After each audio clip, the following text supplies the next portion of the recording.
Welcome to the Self-Publishing School podcast. This is the podcast to listen to if you're an aspiring writer or an author who wants to be more successful. On this show, you'll learn how to write and launch a book successfully, all from the top authors and people just like you who are doing it at the highest level.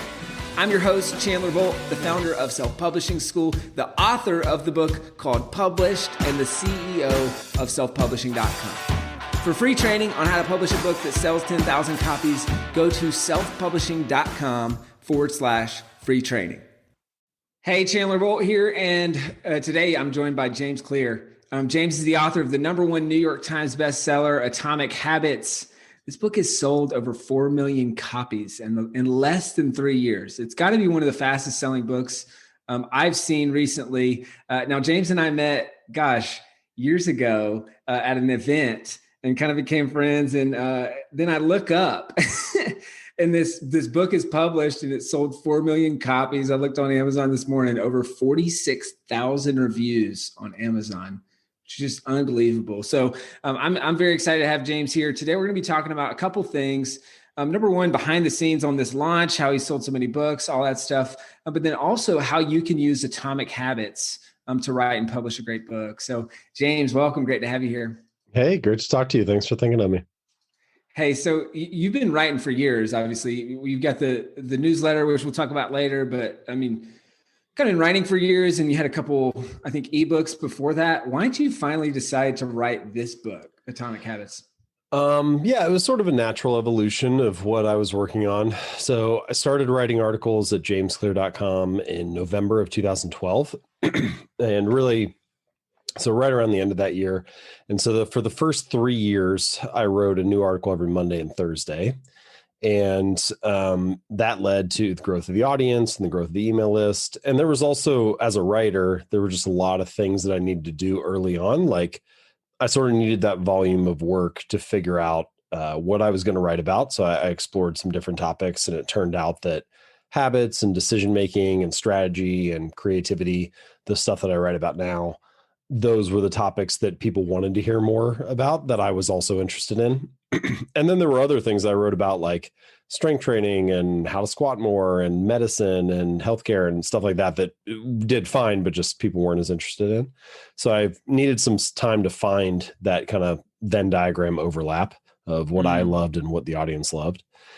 And then I also needed time to find my voice. So I would say it definitely took at least 6 months, probably closer to a year, before I really had a good feel for like what a James Clear article was. And so then I started to develop like kind of my style and taste and approach, and I knew what the topics were, and built the audience, and the email list was kind of like growing alongside as all that's going on. And based on the strength of that audience, I started to have agents and publishers reach out. And I had probably had a dozen or so friends write books at that point, just people I had met, at different events or conferences or whatever.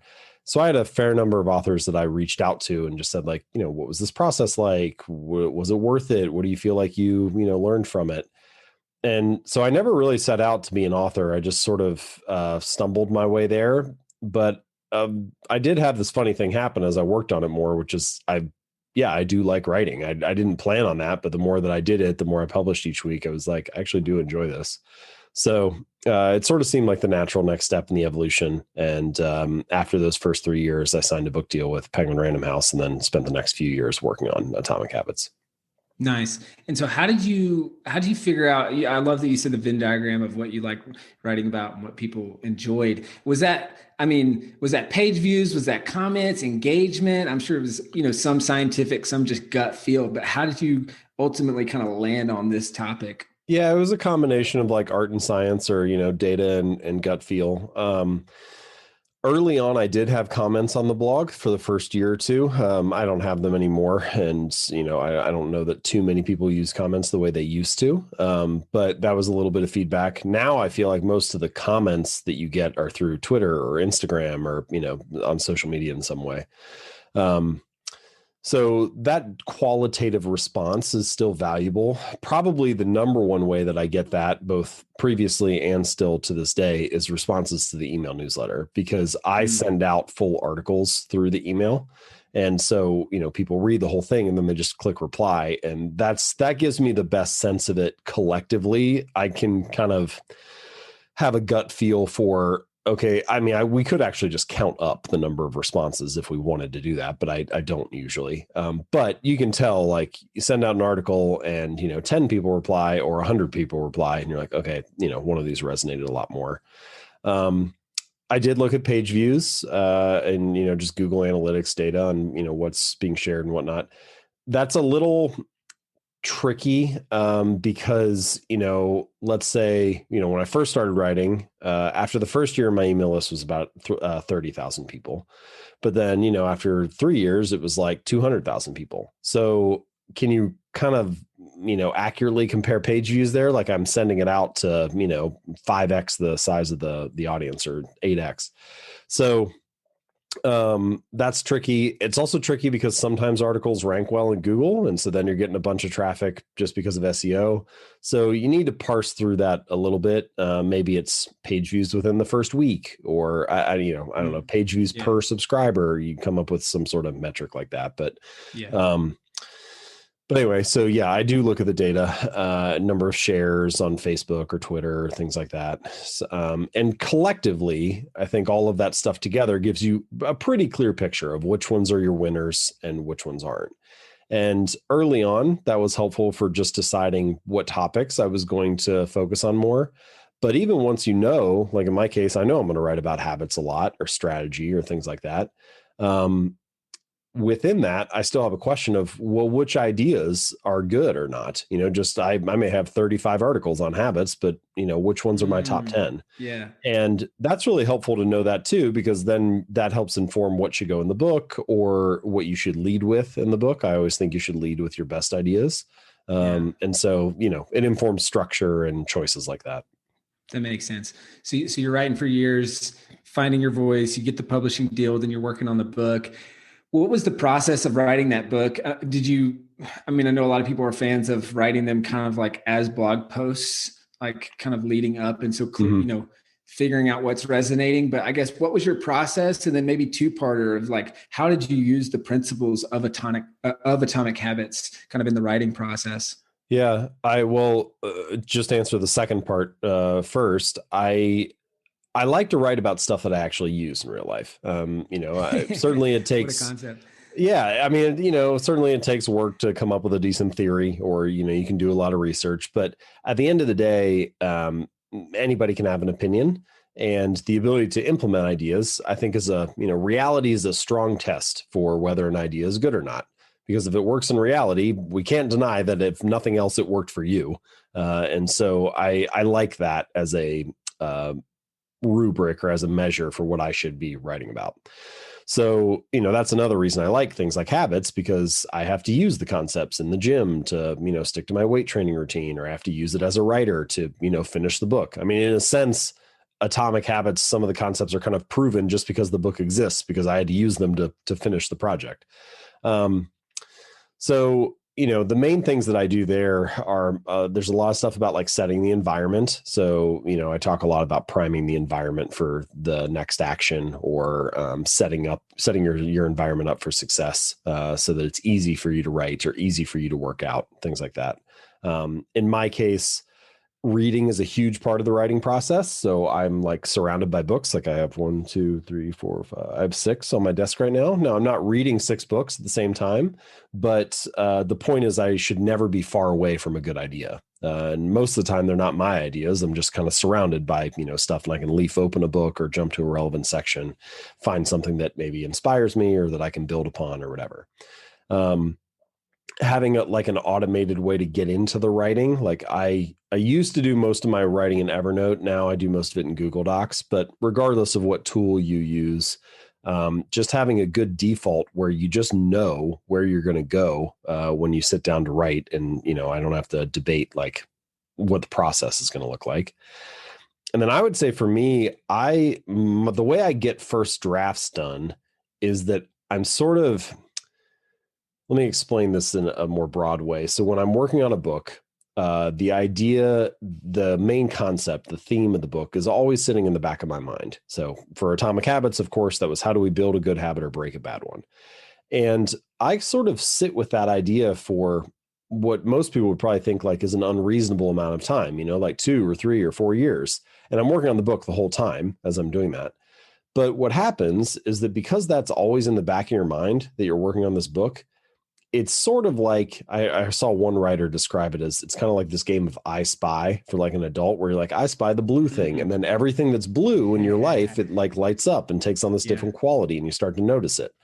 Well, that sort of thing happens as you're working on a book. You pick up all sorts of examples. Oh, that's an example of a good habit. Oh, that's interesting. That's how they broke a bad one. Or this could maybe apply to that chapter. So you're always seeing things that are relevant. And that's the value of being in the middle of the project, is it changes like how you view the world. And I think the key step there is to have some very quick, very easy way to capture ideas as soon as they arise. So in my case, I just do it in Asana because that's what we use for project management anyway. But you could do a note on your phone or a little notebook in your pocket or whatever. But whenever you come across these ideas in the real world, browsing Twitter, or you're at the gym, or you're walking down the sidewalk in your neighborhood and somebody does something that sparks a thought, you need a way to capture that right away. And I'm doing that all the time. Like I bet I probably capture easily over 10 ideas a day, I would say. And sometimes it's like me just riffing like a whole paragraph out at once. And other times it's just like a real quick little thought and something for me to follow up on later. But because I have an easy way to capture all that in Asana, and I'm just kind of listing them all out there, I go back to that at the end of each day or each week. I don't do it every day, but fairly consistently, and take all those notes that I have, because that's essentially what that is. And then I dump it all into Google Docs and I start to organize it based on like where it falls in the outline or what part of the book it's related to. And the reason I mention that is, for me, the first draft is always the hardest part of writing a book. And if you're always taking notes like that, just kind of soaking up or capturing little bits of the experience, you're never working from a blank page. And I'm never working from a blank page. In fact, what I usually have is I have way too many notes and I'm trying to trim them down to have it be compressed and tight and easy to understand.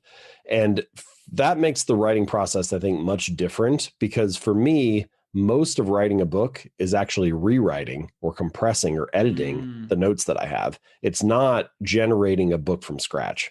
And so that capture part of the process is really important. So I sort of only answered half of your question there, but that's kind of how I use some of the principles from Atomic Habits to actually write the book. That's great. I love that. I love the priming, the environment, the incubating the idea, the capturing the ideas, and then kind of how you said is the synthesizing is the hard part. That's awesome. So obviously that's a huge part of the reason I think the book is so good and it resonates with so many people and has had kind of this long tail of just continued, it seems like from the outside, it continued to increase sales. So let's talk about, because I want to talk about like the long-term sales of the book and all that good stuff. But I guess first I'd love to touch on the launch. Like how'd you launch the book? What did that look like? And what were a couple of things that you did that worked well? So a lot of planning went into the launch. The book, depending on how you measure it, the book took between 3 to 5 years to write. 3 years technically from when I signed the book deal, but some of the ideas I've been working on before for the proposal and so on. The launch itself was about 12 to 15 months of between planning and execution and recording interviews and getting to launch day and all of that. I don't know that it needs to be that long, but that's how long it was for me. I do think that it's a multi-month process, and that if you try to launch a book in, 2 weeks or something, a lot of times authors will come to me and they'll say, my book comes out in 5 weeks, which I do. And there's still plenty of things to do, but it's kind of late at that point to do like a huge launch. So anyway, the answer to your question is, I could probably distill our launch down to like 3 to 5 primary things. Most of these things that I'm about to share are not going to be a surprise to people who are familiar with book launches. But in my case, what we tried to do was just do what we knew worked, but at a larger scale than what most people do. So number one is the email list. When I signed the book deal, I had about 200,000 subscribers, and the book came out. It was about 440 or something like that.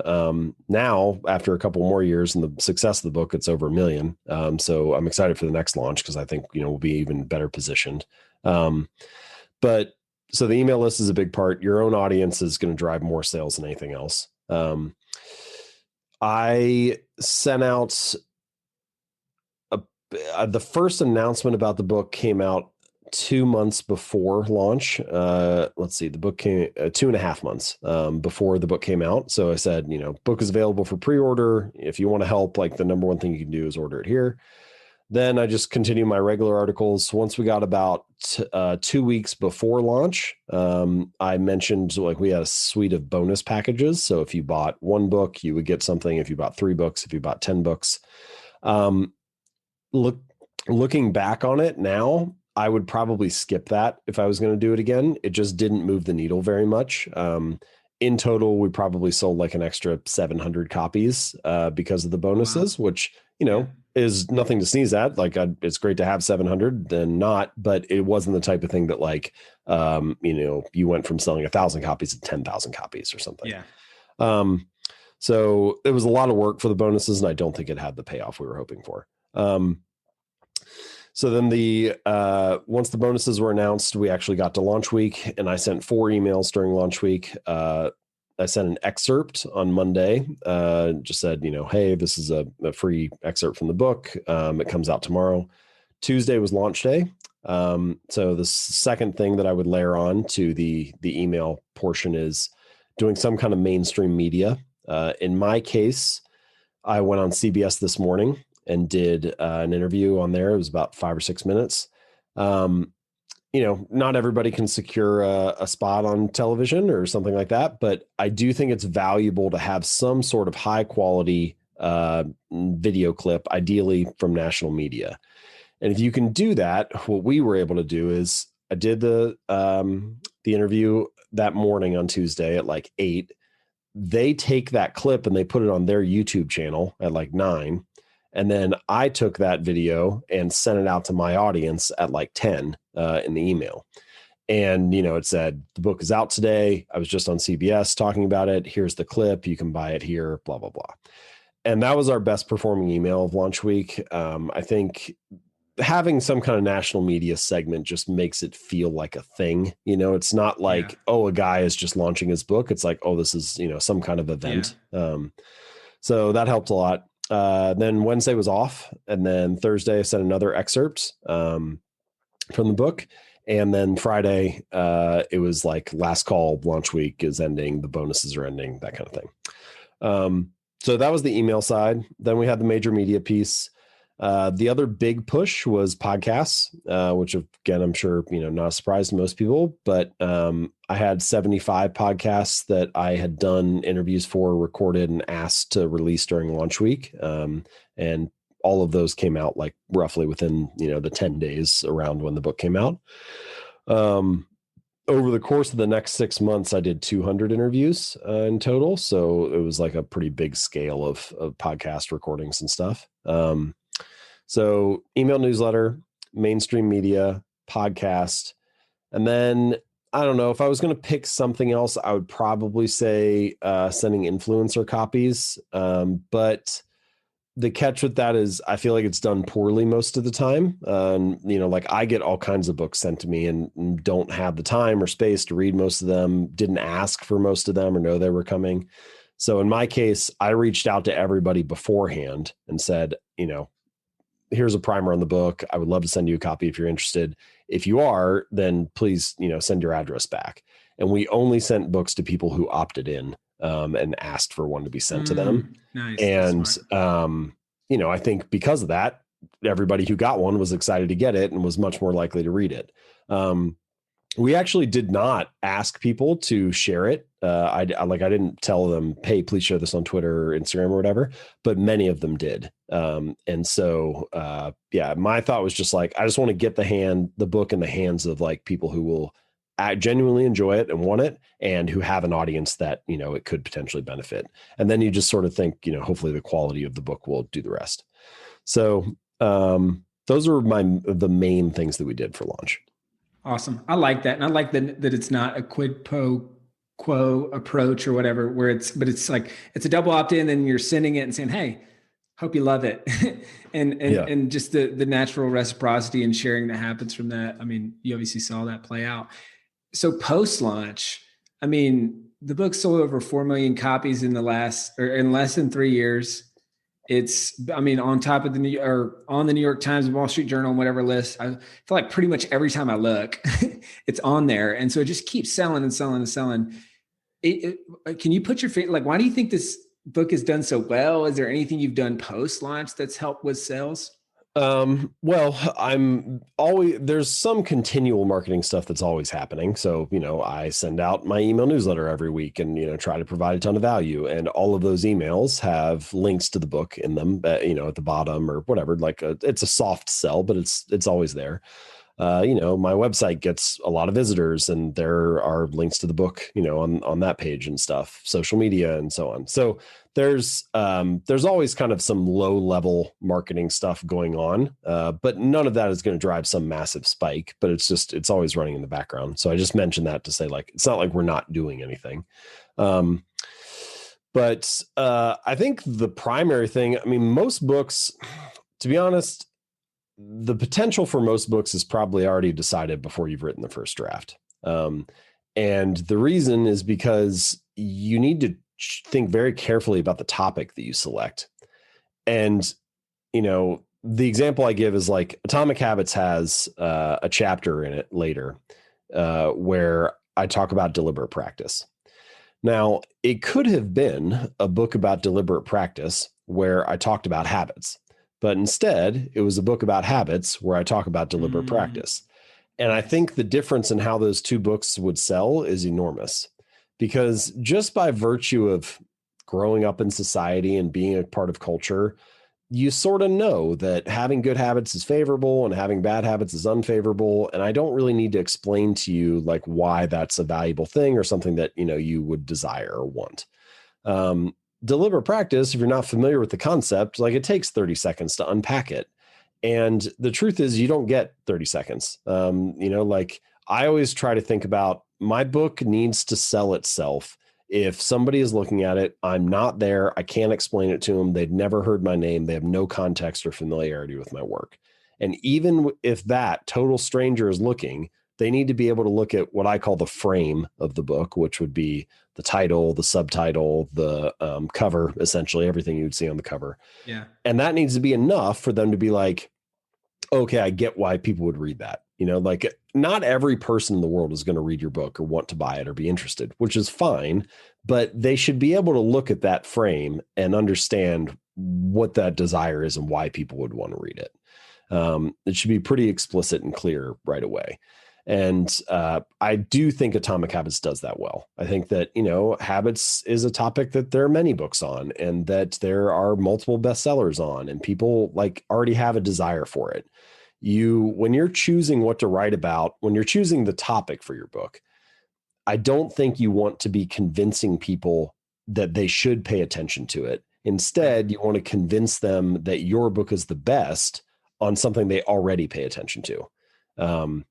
And so topic selection, I feel like, is probably the number one thing. Yeah. And you're channeling existing desire versus creating new desire of something that people don't actually want to learn about. I don't even know that you can create a new desire, to be honest. No, I mean, you can create, someone might be like, well, what about Uber? But like Uber didn't create the desire to be transported across town, like they just found a different line of attack, a different way to tap into a desire that already existed. Yeah. I think a lot of great books do the same thing. They just give you a new angle on something people already want. Now, the one thing that I want to add to this is I feel like especially authors who are more artistic or literary or, want to just like write what they want to write or, create a work of art, resist that like marketing side a lot. It like bothers them to think about having to, frame it in a way that, the reader wants or something. But hey, Chandler Bolt here. I hope you're loving this episode so far. It's time to go from inspiration to implementation. All right, so if you've learned something, we want to help you implement what you've learned with your book. So what I want you to do right now is go to selfpublishing.com/schedule, book a publishing consultation with one of the experts on my team. We'll talk about your goals for your book, your dreams, your challenges, your next steps, and we'll start putting together a plan. All right, so go to selfpublishing.com/schedule, book a call with the team. Let's see how we can help with your book. It's time to implement. I feel like a lot of authors start with the point that they want to make and then work forward from there. And instead, what I'm arguing is start with what the reader wants and work backwards to the point you want to make. So it doesn't actually mean that you can't write about what you want to write about, or that that you can't cover the artistic literary thing that you normally cover. Yeah. Not saying that at all. You can write, the great irony of this is you can actually write whatever you want in between the pages, but it's just about framing it in a way so that people will actually open it up and get to page one. Now there is a careful balance there, because you can't just say can't write how to get rich on the cover and then write about language learning techniques or something inside. It has to be aligned. It has to be honest in that way, but there are lots of ways to do that. And I think that people have a much wider latitude than they realize, but you still cannot get around the fact that people have to pick your book up and open it for you to make this great artful literary point that you want to make. So you need both of those things. And I think you need to start with what the reader wants and work backwards to what you want to say. Yeah, I couldn't agree more, man. You touched on two concepts we talk about a lot, which is one of them I call chocolate covered broccoli. It's like sell them what they want and give them what they need. And it's exactly what you're saying. It's, hey, this is what it's packaged in what they want, which is the atomic habits. And then there's what they need in the inside, which is the deliberative practice. Right. Mm-hmm. And in the similar way, we always talk about, confused people don't buy. And the job of your cover, your title, your subtitle is your prospect or potential reader should instantly understand what the book's about and whether or not it's for them. And I feel like you nailed this with the cover, with the way that it's positioned. The title is easy to read. It's very clear.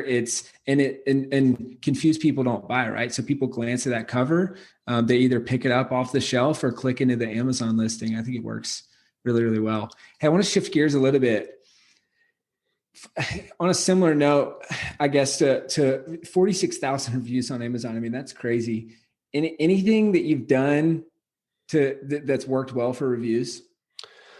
Early on, as part of the launch, we had a group of people who, were part of the launch team sort of thing. It was just a collection of, I think we had 100 or 150 readers that, were members of my email list and seemed engaged and wanted to check the book out early. And so they got a copy ahead of launch.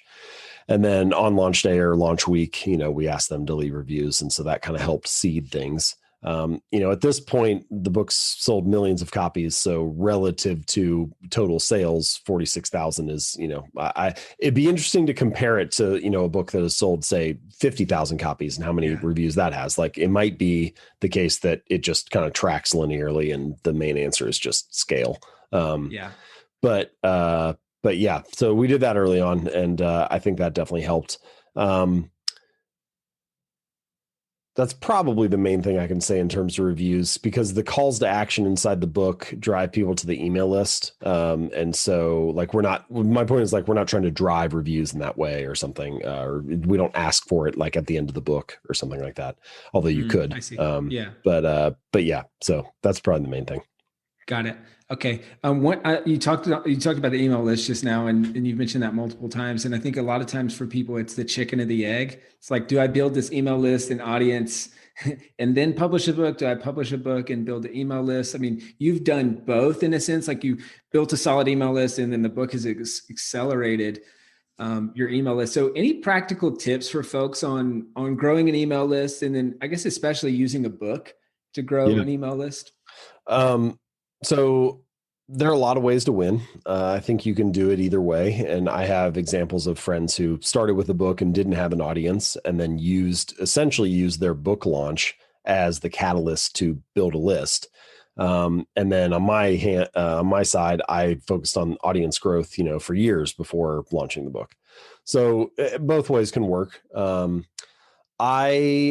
I think the audience is the most important thing, because it's this incredibly flexible asset. Once you have it, if you want to write a book, you can direct people toward that. If you want to launch an iPhone app, you can do that. If you want to start a service business, whatever you want, you can email people about it. So I feel like the email list is the engine, the backbone of, the whole thing. In terms of tips for growing a list, I generally group things into a couple different buckets. The first bucket is essentially design, web design and conversion.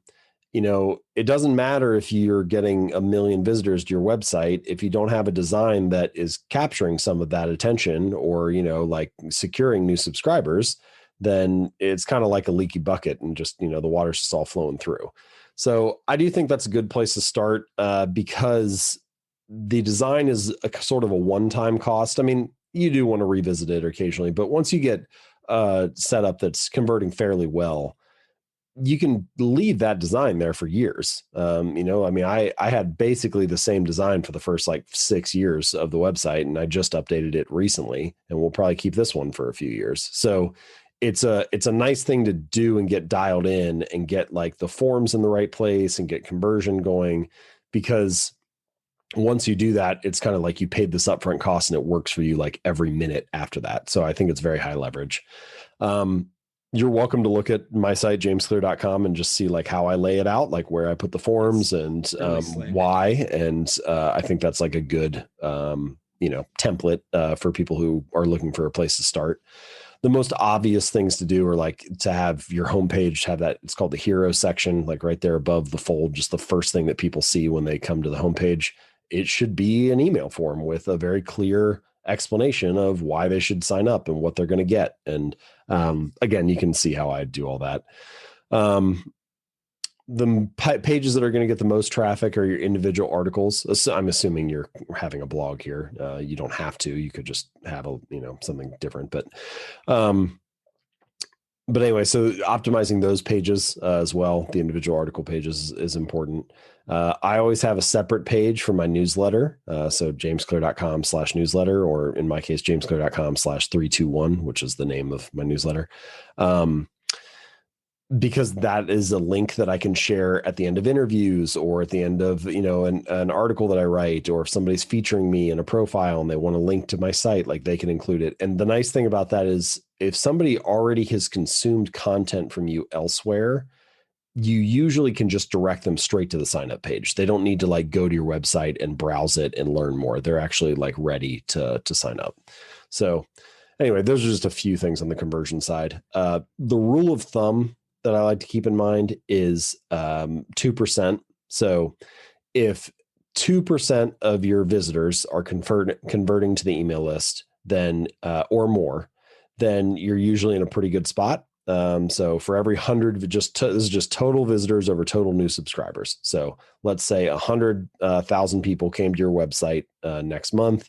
And if 2,000 people sign up to the email list that month, then that's high enough that your conversion is probably not the problem. You need to drive more traffic. If you're under that, then conversion is the bottleneck and you want to fix the design. On our end, we try to hit the 3%. We don't always get there. When I had less traffic, I was able to get 4 or 5, 6, 7%. But gradually that gets harder and harder as the pie grows. So anyway, so that's the first bucket, is email conversion. So figuring out the design. Second thing is traffic. This has changed a lot over the years. The thing about the internet is it moves pretty quick, and where you get traffic from, this year may be very different than where you get it from in 2 years. So, I had a period of time where I got a lot of visitors from places like Quora or Reddit or Y Combinator and Hacker News.